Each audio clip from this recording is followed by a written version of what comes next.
We cannot be afraid to talk about environmental racism, the discrimination of communities in environmental policy, and they're being left out of the process. The communities get it. You don't have to have a PhD to figure out, if you have asthma, rates 5 or 6 times the regional average. It's clearly symbolic of racism. It is environmental racism. The mainstream environmentalists, they didn't want us to say anything about racism. They wanted us to use the word equity.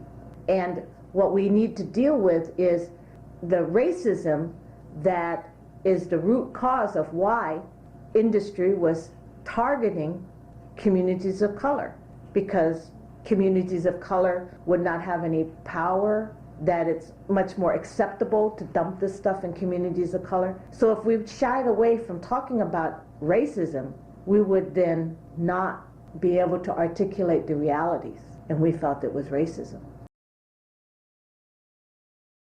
I can remember clearly waking up many mornings and finding the leaves on the tree burnt crisp overnight from chemical exposure, or going outside and the air would be so foul that you would literally have to grab your nose or try to not breathe air and go back in the house and wait until it was cleared up.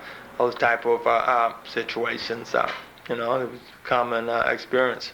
And like a lot of people had long-term illnesses. Like these illnesses, we don't know whether they're short-term or long-term. But if you've been affected, say 5 years ago, and you're still affected, but now that's long-term. But see, a lot of them has been affected. Children too. My interest, again, with the West County Toxics Coalition and environmental issues was, like I said, basically one of being familiar with the chemical exposure issues and the periodic fires and explosion at the refinery as growing up as a kid here in North Richmond. And so those particular issues I knew that had to be addressed. And then when they started having the accidents, back to there was always a fire accident. It'd be on the TV or in the paper. It was an accident, but it wasn't no harm to your health, and that ain't true. As we began to look at these environmental issues, we came to the conclusion fairly early on that most of the sort of established environmental issues were also social justice issues. We kind of represented that model, that yes, you could in fact be advocates of social justice.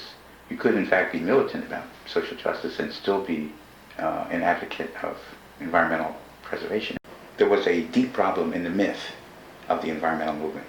The story of the environmental movement has having grown out of a certain understanding about the settlement of North America. Put really briefly, the settlement began in New England when the Puritans arrived, and then they found an empty wilderness, and they cleared the forests and built the dams and the towns and came all the way across the country, and then looked back and saw how much devastation they had made.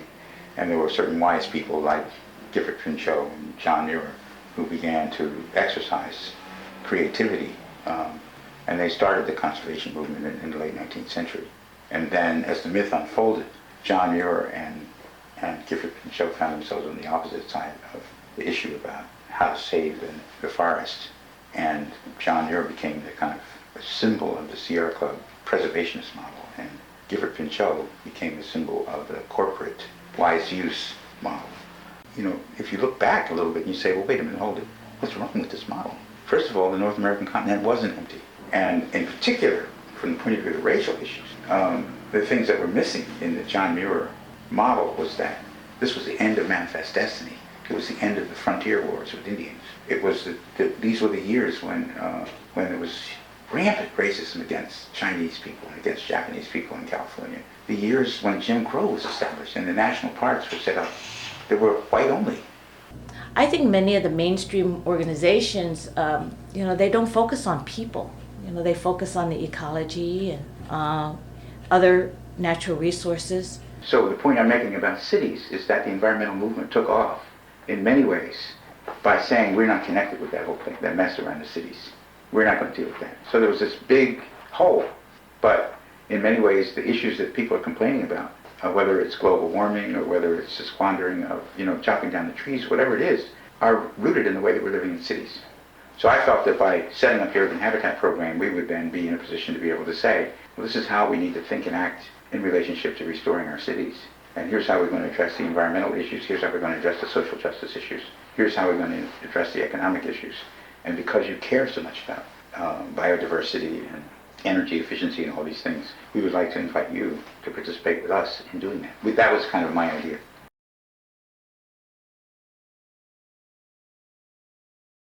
(1991) in Washington, D.C. was so powerful to see people of color in this room talking about their struggles for justice in this country. I had not heard anything as dynamic and comprehensive since the civil rights when I was young.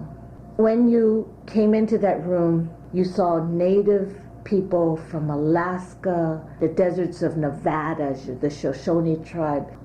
You saw African Americans who lived in small towns in Mill, Alabama, from the South, New Orleans, with African Americans from Harlem and Detroit and South Central Los Angeles. You saw brown people from Puerto Rico, from the border, together with Chicanos from New Mexico and California, and farm workers. What we wanted industry and the government to use as the criteria for action was the facts, that there is a Superfund site there, that the soil is contaminated, that children are sick, that people have cancer, that the air quality here is bad, and therefore do something.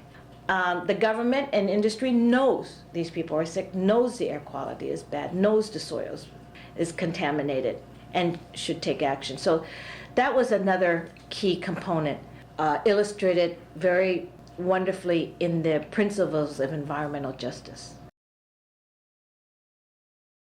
Well, the executive order that President Clinton signed was good in terms of focusing attention on environmental justice and the problems that communities have with disproportionate impact, and it compelling federal agencies to examine their operations to ensure that they're not contributing to any environmental injustices and all.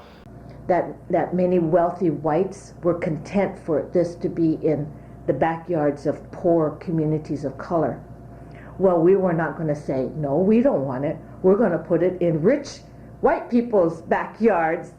We weren't going to, that's not something that we were going to stand for.